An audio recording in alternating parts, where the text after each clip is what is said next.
100 young Queenslanders joining forces with our experts with one driving ambition: to find ways of making our roads safer for everyone. CoLab, the Queensland Government initiative tackling the challenge of keeping our young people safer on the roads. 14% of drivers are between 16 and 21, yet they make up 34% of fatalities. That's clearly unacceptable. In this room, there's extraordinary diversity in experience and knowledge, and we want every bit of it today. CoLab is all about government collaborating with young people to develop solutions for young people. Even though we're teenagers, we do have some valid points that we can share. A panel of leading road safety experts on hand to listen and learn from the young people giving up their time to take part. Graham Frayne, Deputy Director General of Customer Services, Safety and Regulation at the Department of Transport and Main Roads. Graham knows only too well just how overrepresented young people are in road trauma statistics.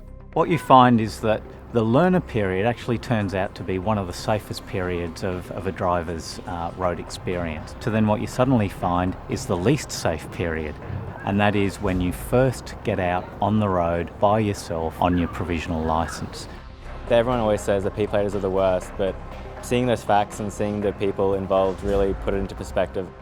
The best way, as with any other topic, is to understand from the young people themselves what are the important issues for them, what speaks to them, and what role in fact they can play in designing the road safety initiatives of the future. The young people who took part in the forum were able to have their say and provide feedback in real time via the interactive mobile platform. Thinking about your friends, do you think there's an opportunity for you to influence the way that they drive? A, definitely. B, very easily. Or C, not sure. And then we get the answers, yes, definitely, which is a great positive start to the day. So the question in a nutshell is, why are young people involved in so many crashes? Well, there's parts of the brain that we see change during the teenage years. It's almost like the perfect storm for wanting to take a risk because it feels so good, but not having that cognitive thinking capacity of, well, perhaps it's not a good idea. A lot of people I drive around with, they don't really, they can drive, but they don't really know how to be safe, and they just take unnecessary risks. No one knows the cost of risky behaviour on the roads better than those who deal with the results: the doctors and nurses in our emergency departments. We as doctors and nurses in the hospital are seeing this daily, and we don't just see it when they arrive and the terrible effects and the possibly that these patients can die, but then we see these patients coming back again and again for multiple operations. I'll definitely think about how I drive personally and how my friends drive, and just how we can all be safer on the roads.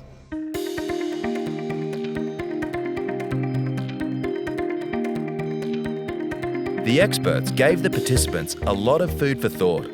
It was then up to the participants to map out the challenges as they saw them. People don't view being a reckless driver that negatively. We're young and we're inexperienced. So the peer pressure is obviously a big issue. Cultural norms and the habits that we all have. Unsupervised driving. We want to focus on the fact that, yes, we know how it affects us, but how does it affect your mother, your father, the person you hit, the person you kill? At the conclusion of CoLab, there was overwhelming agreement about the biggest challenge identified: the need to change cultural and social norms. I'd say it's a really informative experience. I think that everyone should have an opportunity to come to something like this. I'm very thankful that I had this opportunity to come here today. It's just really nice to be part of something where you can actually help other people. CoLab is off to a fantastic start, but there's plenty more work to be done. Our young participants have identified the problems. Now, we need to come up with the solutions. If you're aged between 18 and 25 and have some ideas on how to tackle this opportunity, we would love to hear from you.